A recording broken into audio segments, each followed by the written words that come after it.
Am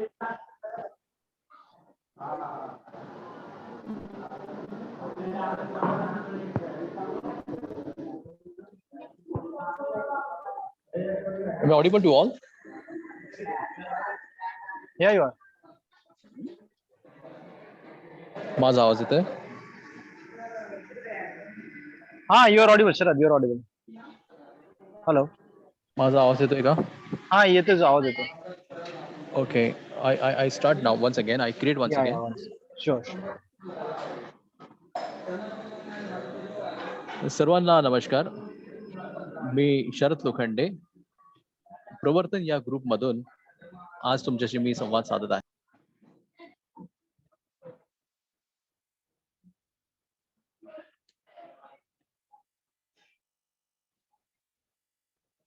माझी ओळख अशी आहे की मी राहणार कुर्ला या ठिकाणी. एज्युकेशन आहे माझं MBA. आणि आवाज येतोय का माझा? मध्ये डिस्टर्बन्स येतोय थोडा.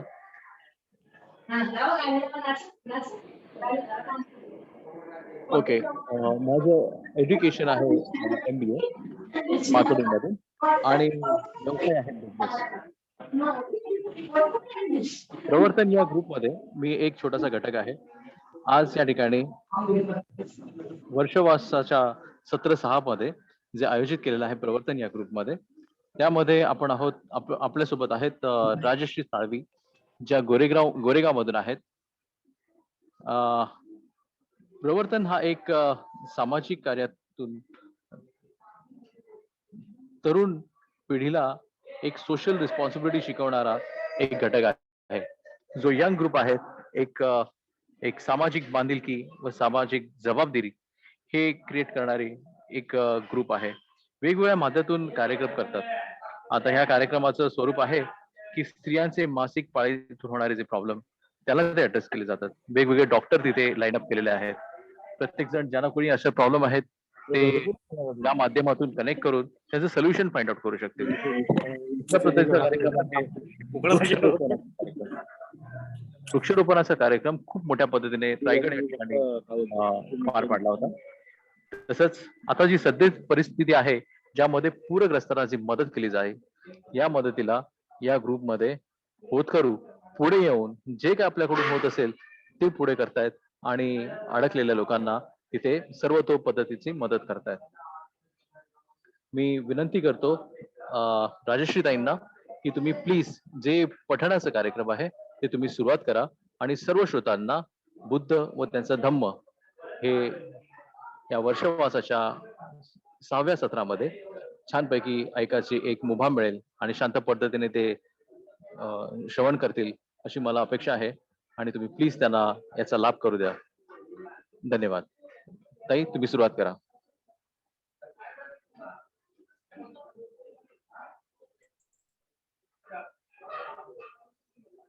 धन्यवाद.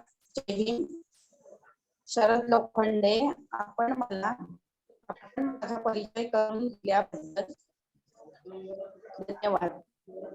थोडक्यात माझी परिचय देत आहे. माझे नाव राजश्री प्रकाश साळवी.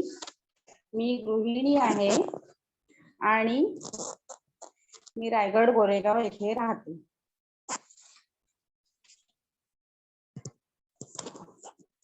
वर्षावास या काळात बुद्धांच्या वेळी सर्व भिक्खू विहारात राहत असत.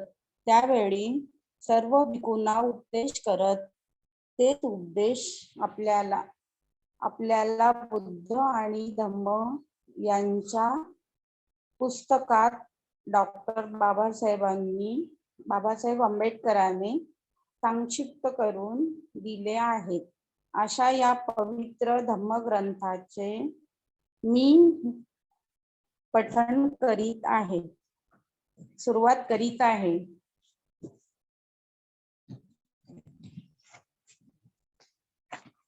ब्राह्मणे. वेदांताच्या धार्मिक ग्रंथ ब्राह्मणे या नावाने ओळखले जातात. दोन्हीही पवित्र ग्रंथ मानले जात होते. वस्तुतः ब्राह्मणे हा वेदांचा एक भाग होय. दोन्ही ग्रंथ सारख्याच महत्त्वाचे मानले जात असून त्यांना श्रुती या नावाने संबोधितात. ब्राह्मण तत्वज्ञान हे 4 सिद्धांत आधारलेले आहे. पहिला सिद्धांत असा की वेद हे केवळ पवित्र आहे असे नसून ते अचूक आहेत आणि त्यांच्या अधिकार वादातीत आहे. ब्राह्मण तत्वज्ञानाचा दुसरा सिद्धांत असा की योग्य ते वैदिक यज्ञ केले, धार्मिक विधी आणि समारंभ पार पाडले आणि ब्राह्मणांना दक्षिणा दिली तरच आत्म्याला मुक्ती मिळते. म्हणजेच जन्म मरणाच्या फेऱ्यातून त्याची सुटका होते. वेदांत सांगितलेली आदर्श धर्माची कल्पना ब्राह्मणांपाशी होती असे नव्हे, तर आदर्श धर्माविषयी त्यांची एक कल्पना होती. या आदर्श समाज रचनेला त्यांनी चातुर्वर्णीय असे नाव दिले. चातुर्वर्णीयांची कल्पना वेदांत सांगितलेली आहे. आणि ज्या अर्थी वेद हे स्थलनातील व वादातील आहेत, त्या अर्थी समाज रचनेची चातुर्वर्ण पद्धती सुद्धा बंधनकारक आणि वादातीत आहे. ही समाज पद्धती काही विशिष्ट नियमांवर आधारलेली होती. पहिला नियम असा की समाज 4 वर्णात विभागला जावा: ब्राह्मण, क्षत्रिय, वैश्य आणि शूद्र. दुसरा नियम असा की या वर्णात सामाजिक समता असू शकत नाही. वर्गावर विषमतेचा नियमाने ते परस्परांशी बांधले गेले पाहिजे. सर्वांच्या वर ब्राह्मण असले पाहिजे. ब्राह्मणांच्या खालोखाल पण वैश्यांच्या वर क्षत्रिय, क्षत्रियांच्या खालोखाल परंतु शूद्रांच्या वरती वैश्य आणि शूद्र हे सर्वांच्या खाली असले पाहिजे. हक्क आणि अधिकार यांच्या बाबतीत या 4 वर्णात समता असू शकत नव्हती. हक्क व अधिकार यांचा प्रश्न वर्गांवर विषमतेच्या नियमांवर आधारलेला होता. ब्राह्मणाला त्याच्या इच्छेप्रमाणे हवे असतील ते सर्व हक्क आणि अधिकार असत, पण ब्राह्मणांना ते हक्क व अधिकार मिळत ते क्षत्रियाला मिळत नसत. त्याला वैश्यापेक्षा जास्त हक्क व अधिकार मिळत. वैश्याला शूद्रापेक्षा अधिक हक्क व अधिकार असत, पण क्षत्रियाला मिळणारे हक्क व अधिकार त्याला मिळत नसत. आणि शूद्राला तर अधिकार नव्हतेच, पण खास हक्क तर मुळीच नव्हते. 3 वरिष्ठ वर्णांना न दुखवता जगणे एवढेच त्याला हक्क होते. चातुर्वर्णाचा तिसरा नियम व्यवसायांच्या विभागणी संबंधी होता. अध्ययन, अध्यपान आणि धार्मिक विधी करणे हा ब्राह्मणांचा व्यवसाय होता. क्षत्रियांचा व्यवसाय लढाई करणे हा होता. व्यापार हा वैश्यांवर सोपविण्यात आला होता आणि 3 वर्गाची सेवा करणे हा शूद्रांचा व्यवसाय होता. निरनिराळ्या वर्णात दिलेल्या व्यवसाय हे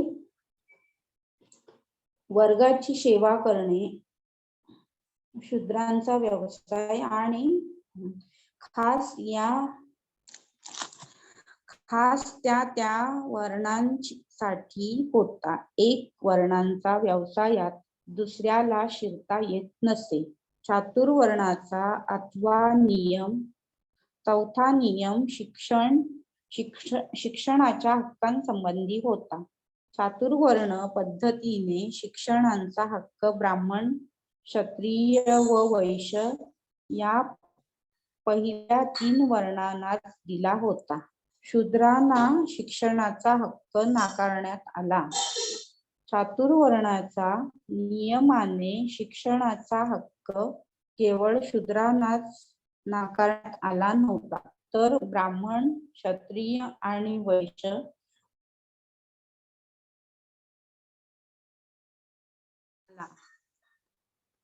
आणखी एक 5वा नियम होता. या नियमानुसार माणसाचे आयुष्य 4 आश्रमात किंवा टप्प्यात विभागले गेले होते.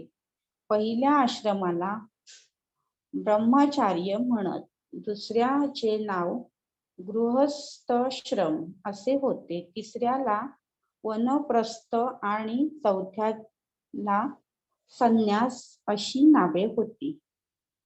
पहिल्या आश्रमाचा उद्दिष्ट अध्ययन व शिक्षण हे होते.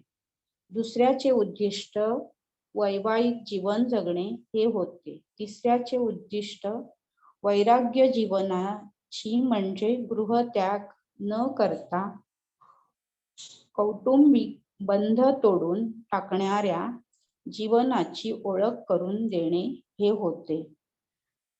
चौथ्या आश्रमाचे उद्दिष्ट माणसाला ईश्वराचा शोध घेण्यास व त्याच्यात विलीन होण्यास सामर्थ्य करणे हे होते.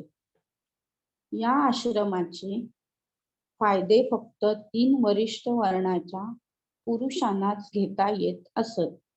पहिला आश्रम शूद्र व स्त्रिया यांच्यासाठी नव्हता. त्याचप्रमाणे चौथाही आश्रम शूद्र व स्त्रियांना वर्ज्य होता. चातुर्वर्ण नावाची अशी होती दिव्य आदर्श समाज रचना. तिला चातुर्वर्ण असे नाव देण्यात आले होते. ब्राह्मणांनी नियमाला आदर्शाचे स्वरूप दिले आणि कुठल्याही पळवाटा किंवा उणिवा न ठेवता तो आदर्श प्रत्यक्षात उतरविला. ब्राह्मण तत्वज्ञानातील चौथा सिद्धांत कर्मवाद होय. आत्म्याचा जन्म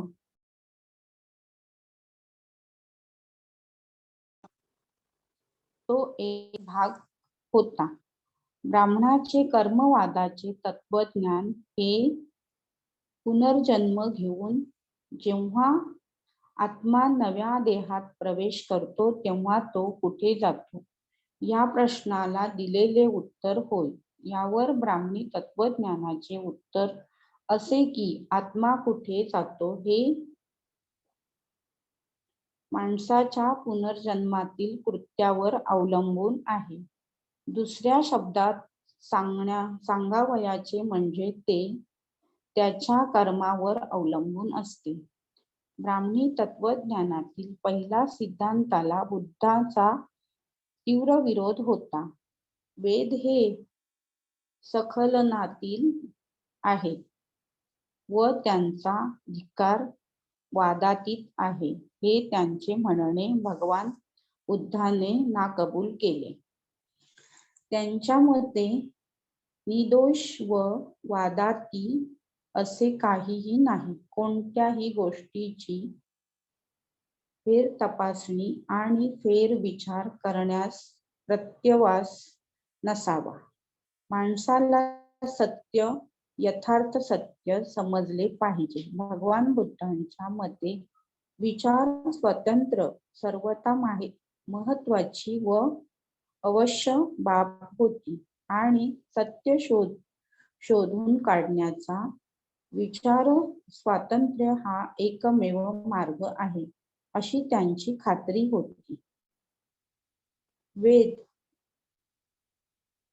अपौरुष आहेत असे मानणे त्यांचा अर्थ विचार स्वातंत्र्याला संपूर्ण नाकार देणे असा होय. या कारणास्तव ब्राह्मणी तत्वज्ञानाचा सिद्धांत भगवान बुद्धांना दोषार्ह वाटला. ब्राह्मणी तत्वज्ञानातील दुसऱ्या सिद्धांतालाही त्यांनी तितकाच विरोध होता. यज्ञामध्ये काही तथ्य असल्याचे त्यांना मान्य होते, परंतु खरा यज्ञ आणि खोटा यज्ञ यात त्यांनी भेद केला. दुसऱ्याच्या हितासाठी स्वहिताचा त्याग करणे हा खरा यज्ञ होय, असे त्यांनी मानले. वैयक्तिक स्वार्थासाठी, देवाला प्रसन्न करण्यासाठी एखाद्या पशुचा बळी देणे हा त्यांच्या मते खोटा यज्ञ होय. ब्राह्मणांचे यज्ञ हे बहुधा देवाला संतुष्ट करण्यासाठी पशूंचे बळी घेऊन केलेले यज्ञ असत. अशा यज्ञाचा खोटे यज्ञ म्हणून त्यांनी धिक्कार केला. आत्म्याच्या मुक्तीसाठी जरी असे यज्ञ केले गेले तरीही त्यांना ते मान्य नव्हते.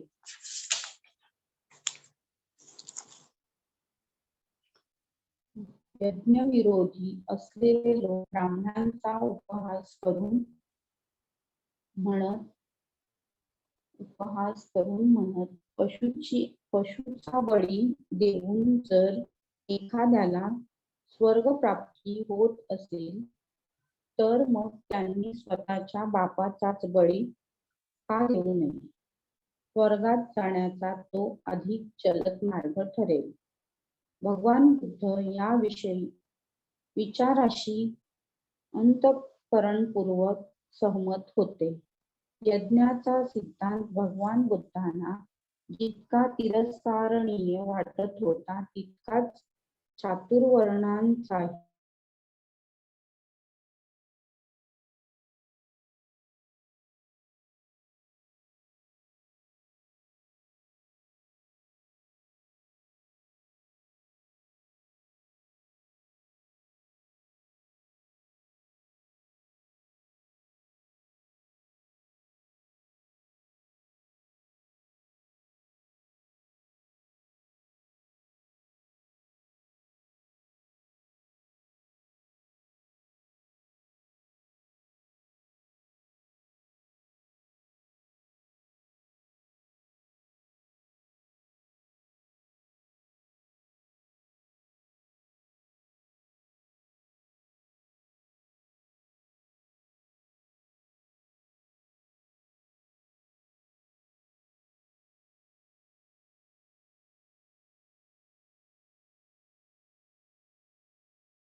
ब्राह्मणी धर्माचा समावेश विश्वास नव्हता. वस्तुतः समतेला त्याचा विरोध होता. ब्राह्मणी धर्माचे केवळ विषमतेने समाधान केले नाही, वर्गांवर विषमता हे त्यांचे सार होते.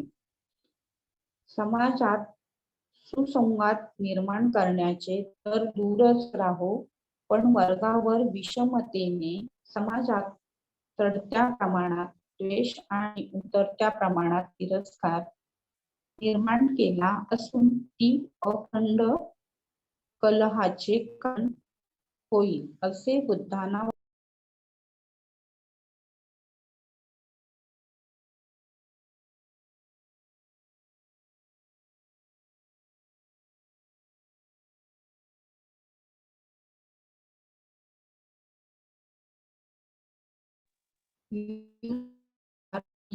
करण्यात आले नव्हते, तर ते जन्मावरून निश्चित केले गेले होते. चातुर्वर्ण नियमाचे काळजीपूर्वक निरीक्षण केल्यावर भगवान बुद्ध अशा निष्कर्षाला येऊन पोचले की ब्राह्मणी धर्माने ज्या तात्विक पायावर समाज रचना उभारली तो पाया जरी स्वार्थी नसला तरी तो चुकीचा खास होता. त्यांना हे स्पष्ट दिसले की चातुर्वर्णीयाने सर्वांच्या हितासंबंधाकडे तर लक्ष दिले नाही, पण सर्वांच्या कल्याणाचा पुरस्कार तर मुळीच केला नाही, तर खरोखर मूळवर लोकांच्या हितासाठी बहुसंख्य लोकांना राबविण्यासाठीच चातुर्वर्णांची योजना जाणून बुजून करण्यात आली होती. या योजनेनुसार स्वतःला मानवश्रेष्ठ म्हणून घेणाऱ्या वर्गाची सेवा करणे माणसाला भाग पाडण्यात आले. दुर्बळांना दडपविण्यासाठी व पिळण्यासाठी आणि त्यांना पूर्णपणे दास्तान ठेवण्यासाठी ही योजना करण्यात आली होती. बंडाची प्रवृत्ती पूर्णपणे मारून टाकण्यासाठी ब्राह्मणांनी कर्मवाद तयार केला होता असे बुद्धांचे मत होते. मनुष्याच्या दुःखाला त्याच्या स्वतःशिवाय दुसरा कोणीही जबाबदार नव्हता. दुःखाची स्थिती तो बंड करून बदलून शकत नव्हता, कारण पूर्वजन्मातील कर्मामुळेच या जन्मातील त्याची दुःखी अवस्था ठरवण्यात आली होती.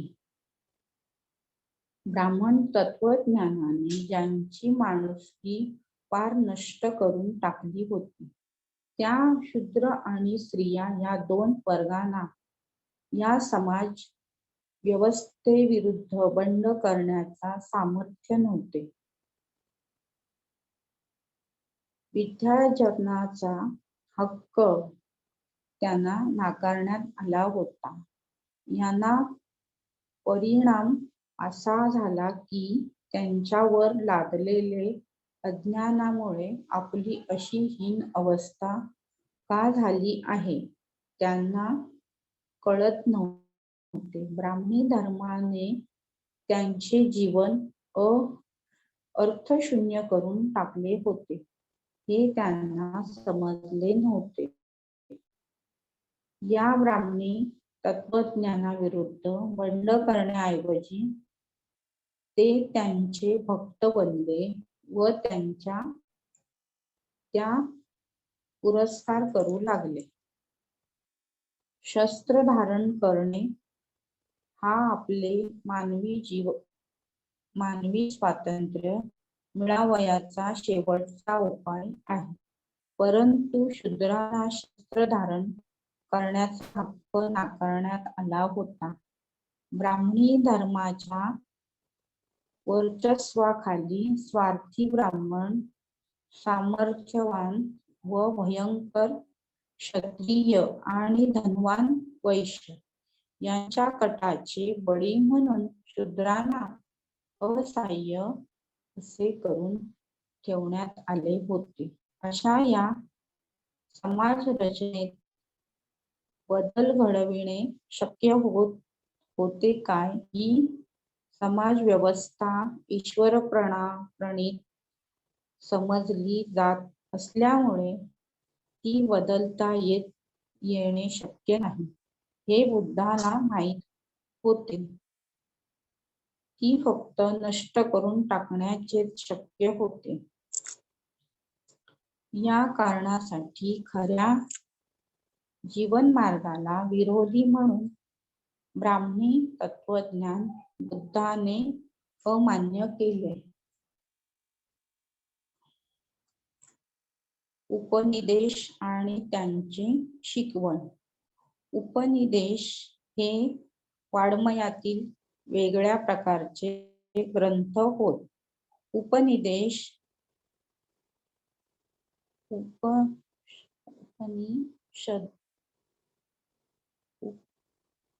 उपनिषदे वेदांचा भाग नव्हते. कोणताही धार्मिक कायदा यात सांगितलेला नाही. असे असूनही उपनिषद हा धार्मिक वाङ्मयाचा एक भाग झाला. उपनिषदांचा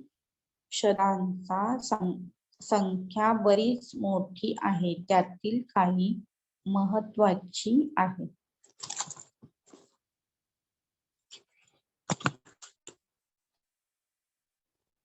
काही मुळीच महत्वाची नाही. त्यांपैकी काही उपनिषद वैदिक सिद्धांती ब्राह्मण पुरोहित यांच्या विरुद्ध असल्याबद्दल गणली जात. वैदिक अभ्यास म्हणजे अज्ञान व अविद्या यांचा अभ्यास होय. याविषयी या सर्वांचे एकमत होते. 4 वेद आणि वैदिक शास्त्रे यांचे ज्ञान हे हलक्या दर्जाचे ज्ञान होय. याविषयी या सर्वांचे एकमत होते.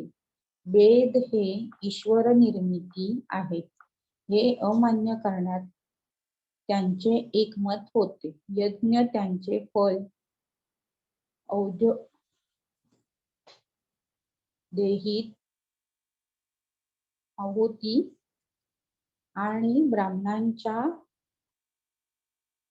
धावयाची दक्षिणा या ब्राह्मी तत्वज्ञानातील मूलभूत गोष्टींना चिकटविण्यात आलेले सामर्थ्य करणाऱ्यांच्या बाबतीत त्या सर्वांचे एकमत होते.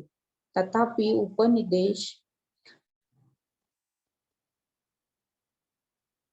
उपनिषदांचा हा काही मुख्य विषय नव्हता. त्यांनी केलेली चर्चा व आत्मा यांच्यावर केंद्रित झाली आहे. विश्वाला बंधनात ठेवणारे ब्रह्मा हे सर्वव्यापी तत्व असून आत्म्याने परात्म्याचे ज्ञान करून घेण्यात आत्म्याची मुक्ती आहे. उपनिषदांचा मुख्य सिद्धांत असा की ब्रह्म हे सत्य आहे आणि आत्मा म्हणजे ब्रह्माच होय. उपाधीत गुंतल्यामुळे आत्म्याला मी ब्रह्म आहे याची जाणीव होत नाही. प्रश्न असा होता की ब्रह्म हे सत्य आहे काय? उपनिषदांचा सिद्धांत मान्य करावयाचे की नाही हे या प्रश्नाच्या उत्तरावर अवलंबून होते. ब्रह्म हे सत्य आहे हे सिद्ध करण्याचा कोणताही पुरावा बुद्धाला मिळाला नाही. म्हणून उपनिषदांचे म्हणणे त्यांनी अमान्य केले. उपनिषदांच्या कर्त्याने याविषयी प्रश्न विचारले गेले नव्हते असे नाही. जे प्रश्न विचारले गेले होते ते असे होते. अशा प्रकारचे प्रश्न यज्ञ क्लेशासारखे महर्षीला विचारण्यात आले होते. बहुधा यज्ञ क्लेशाने महत्वाची कामगिरी बजावली आहे. त्याला विचारण्यात आले, ब्रह्म म्हणजे काय, आत्मा म्हणजे काय? या प्रश्नावर नेती नेती मला माहिती नाही, मला माहित नाही एवढेच या यज्ञ सांगू शकतात. ज्याविषयी कोणालाच काही माहित नाही ते सत्य कसे असू शकेल, असा बुद्धांचा प्रश्न होता. उपनिषदांचे म्हणणे केवळ कल्पनेवर आधारलेले असल्यामुळे ते नाकारण्यात बुद्धाला कोणतीही अडचण भासली नाही.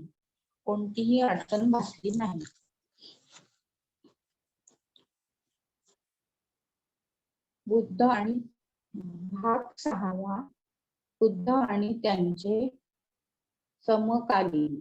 बुद्धांचे समकालीन. ज्या काळात बुद्धाने परिव्राजक घेतली त्या काळी देशात फार मोठी बौद्धिक खळबळ माजली होती. ब्राह्मण तत्वज्ञानाखेरीज तत्वज्ञानाचे निरनिराळे 62 पंथ त्यावेळी अस्तित्वात होते.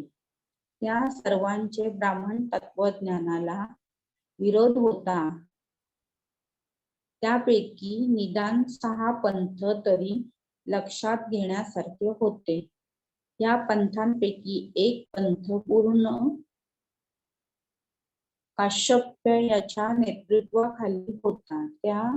त्याच्या तत्वज्ञानाला अक्रियवाद असे म्हणत असत. त्याचे म्हणणे असे की कर्माचा आत्म्यावर काहीही परिणाम होत नाही. कोणी स्वतः काही काम करावे किंवा ते दुसऱ्याकडून करून घ्यावे, स्वतः हत्या करावी किंवा दुसऱ्याकडून हत्या करवावी, स्वतः चोरी किंवा दरोडेखोरी करावी किंवा दुसऱ्याकडून ती करून घ्यावी, स्वतः व्यभिचार करावा किंवा दुसऱ्याकडून तो करवावा, स्वतः खोटे बोलावे किंवा दुसऱ्याला खोटे बोलण्यास लावावे. आत्म्यावर या कशाचाही परिणाम होत नाही. एखादे कृत्य कितीही दुसऱ्याची असेल तर आत्म्याला त्याचे पाप लागत नाही.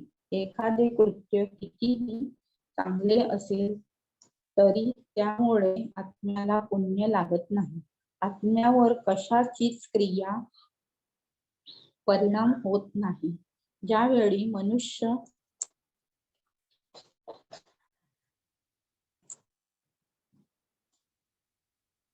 मरतो त्यावेळी ज्या घटकांचा तो बनलेला असतो तो आपल्या मूळ स्वरूपात विलीन होतो. मृत्यूनंतर काहीही शिल्लक राहत नाही. शरीर राहत नाही आणि आत्माही राहत नाही. दुसऱ्या एका पंथाचे नाव नियतिवाद असे होते. त्याचा मुख्य प्रणेता मखिली गोसाल हा होता. त्याचे तत्वज्ञान म्हणजे एका प्रकारचा दैवावर किंवा निश्चयवाद होता.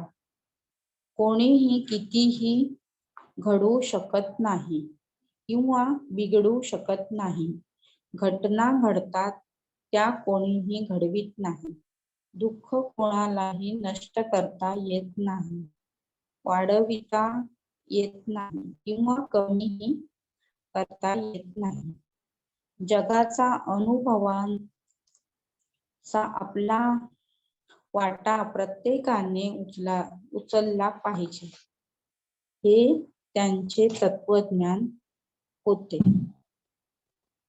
तिसऱ्या पंथाचे नाव उच्छेदवाद असे होते. अजित केशकंबल हा त्याचा मुख्य प्रणेता होय. त्याचे तत्वज्ञान म्हणजे एक प्रकारचा विनाशवाद होता. यज्ञ किंवा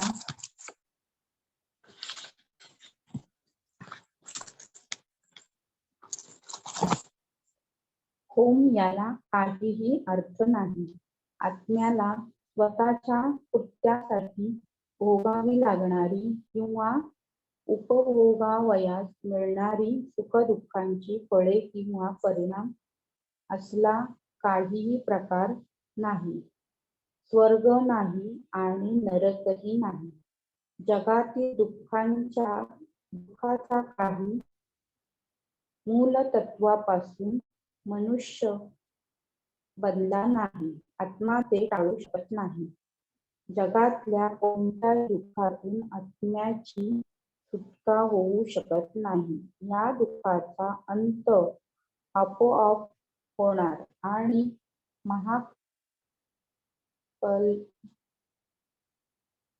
महाकल्पिता जन्ममरणाच्या 84 लक्ष योनीच्या फेऱ्यातून आत्म्याने गेलेच पाहिजे. त्यानंतरच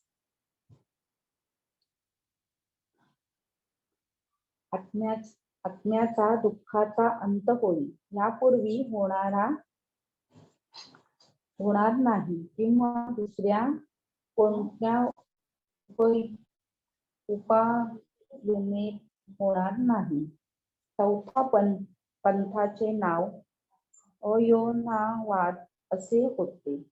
या पंथाचा प्रकृत कच्छायान हा होता. त्याचे म्हणणे असे की जीव हा पृथ्वी, आप, तेज, वायू, सुख, दुःख आणि आत्मा या सप्त महाभूतांचा बनलेला असतो. यांपैकी कोणतीही दुसऱ्यांवर अवलंबून नसते. त्यांचा एकमेकांवर परिणामही होत नाही. ती स्वयंभू आणि शाश्वत आहे. यांचा कशानेही नाश होऊ शकत नाही. जर एखाद्याने माणसाचे पेट उडविले तर तो त्याला ठार करीत नाही. शस्त्र सप्त महाभूतांचा प्रवेश करते एवढाच त्याचा अर्थ समजावयाचा. संजय बेलपुत्राचा स्वतःचा एक पंथ होता. त्याचे नाव विषेपवाद. हा एक प्रकारचा संशयवाद होता. संजय बेलपुत्र म्हणतो, जर एखाद्याने मला स्वर्ग आहे काय असे विचारले आणि तो आहे असे मला वाटले तर मी होय म्हणेन. पण तो नाही असे मला वाटले तर मी नाही म्हणेन. मानव प्राणी निर्माण केले गेले काय? माणसाला त्याच्या बऱ्या वाईट कृत्यांची फळे भोगावी लागतात काय आणि मृत्यू नंतर आत्मा अस्तित्वात आहे काय असे जर मला कोणी विचारले तर मी सर्वांना नकारात्मक उत्तर देईन. कारण त्याचे अस्तित्व आहे असे मला वाटत नाही. याप्रमाणे संजय बेलपुत्रांनी आपल्या तत्वज्ञानाचे सार सांगितले. सहाव्या पंथाचे नाव चातुर्मास्यवाद. या पंथाचा प्रमुख महावीर हा गौतम नव्या प्रकाशाच्या शोधात असताना जिवंत होता. त्याला निकंठ नाथ म्हणत. महावीराने असे सांगितले आहे की पूर्वजन्मी आणि या जन्मी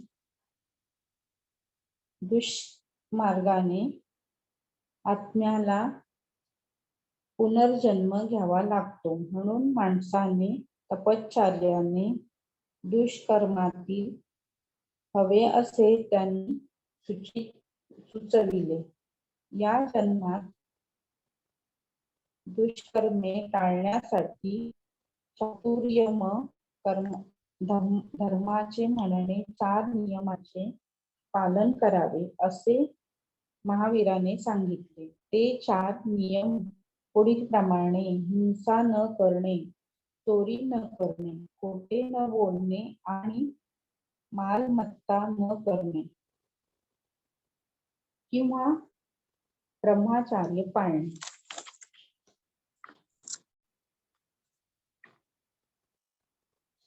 समकालीन विषयी बुद्धांची वृत्ती. नव्या तत्व वेद्यांची शिकवण बुद्धाने स्वीकारली नाही. त्यांच्या शिकवणुकीला त्यांनी दिलेली अमान्यता आकरण नव्हती. तो म्हणाला, पूर्ण काश्यप्य किंवा पकुद्य कच्छयान यांचे तत्वज्ञान खरे मानले तर कोणीही वाटेल ती वाईट गोष्ट करू शकेल किंवा कोणीही उपद्रव देऊ शकेल. एखाद्या मनुष्य तर कोणतीही सामाजिक जबाबदारी न स्वीकारता किंवा सामाजिक परिणाम न भोगता दुसऱ्याची हत्या करण्याइतकीही मजल करू शकतो. जर मख्खली गोसालाचे तत्वज्ञान खरे मानले तर मनुष्य दैवाचा गुलाम बनेल. तो स्वतःला मुक्त करू शकणार नाही. अजित केशकबलाचे हे तत्वज्ञान खरे मानले तर मनुष्य फक्त खाणे पिणे मजा करणे एवढ्याच गोष्टी करू शकेल. संजय बेलपुत्ताचे तत्वज्ञान खरे मानले तर माणसाला भटक्यांचे जीवन जगावे लागेल आणि त्याला जीवनाचे निश्चय तत्वज्ञानच असणार नाही. निगंठ नायपुत्ताचे तत्वज्ञान खरे मानले तर माणसाला आपले जीवन संन्यास व तपश्चर्या यांनाच वाहावे लागेल आणि मग त्यांच्या सगळ्या सहज प्रकृती व कामना यांच्या बिमोड होऊन गेला संपूर्ण दास्त पत्करावे लागेल. याप्रमाणे तत्वज्ञानातील सुचविलेले कोणतेही जीवन मार्ग बुद्धाला पटला नाही. हताश, असहाय्य आणि अविचारी माणसाचे हे विचार आहेत असे त्याला वाटले, म्हणून त्याने याबाबतीत अन्यथा प्रकाशाचा शोध घेण्याचे ठरविले.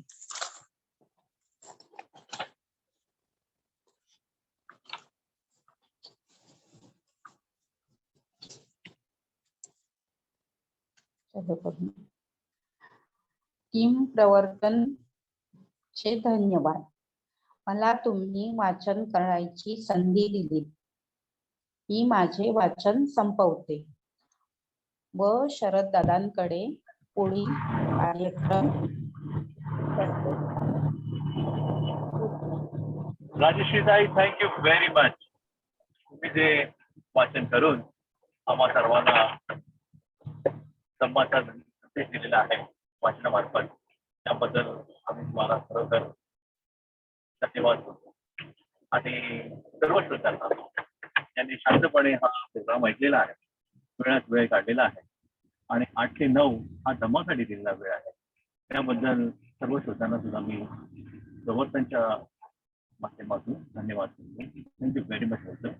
आणि एक रिक्वेस्ट आहे, ज्याला कोणाला या प्रकारचं पठण करायचं असेल, वाचन करायचं असेल, त्याकरता या ठिकाणी एक डायलॉग बॉक्स मध्ये तुम्हाला लिंक दिलेली आहे.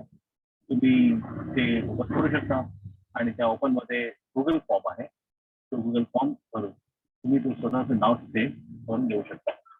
मी विनंती करतो, हा फॉर्म जर तुम्ही भरलात तर तुम्हाला सुद्धा वाचन करायचं तिथे एक संधी दिली जाईल आणि सर्व श्रोत्यांना तुमचं वाचन सुद्धा ऐकायला मिळेल. प्रवर्तनच्या या इनिशिएटिव्हसाठी मी राजश्री ताईंना उपस्थित असलेल्या सर्व श्रोत्यांना आणि आपल्या टीमला मी धन्यवाद देतो. आणि पुढचा कार्यक्रम हा 7 ऑगस्ट बरोबर 2021च्या 8 वाजता चालू होईल आणि पुढचं जे काही वाचन असेल ते त्यावेळेला वेळेवर सुरुवात होईल. मी सर्वांना विनंती करतो परस्पर आणि आपल्या मित्रमंडळांना सुद्धा ही लिंक त्यांनी फॉरवर्ड करावी आणि या संधीचा लाभ त्यांना घ्यायला त्यांनी मदत करावी. मी आजचा कार्यक्रम या ठिकाणी समाप्त झाला असं मी घोषित करतो आणि सर्वांचा मी पुन्हा एकदा धन्यवाद करतो. Thank you very much. Bye. Good night.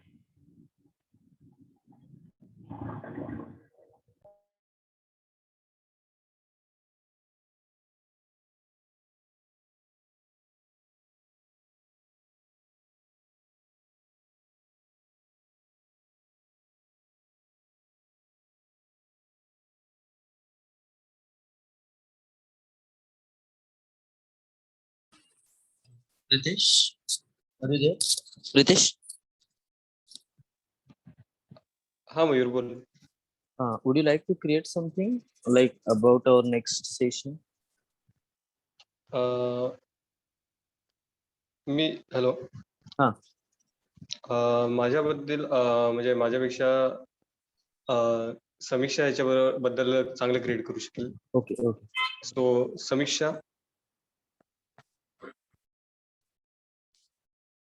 I guess समीक्षा नाहीये.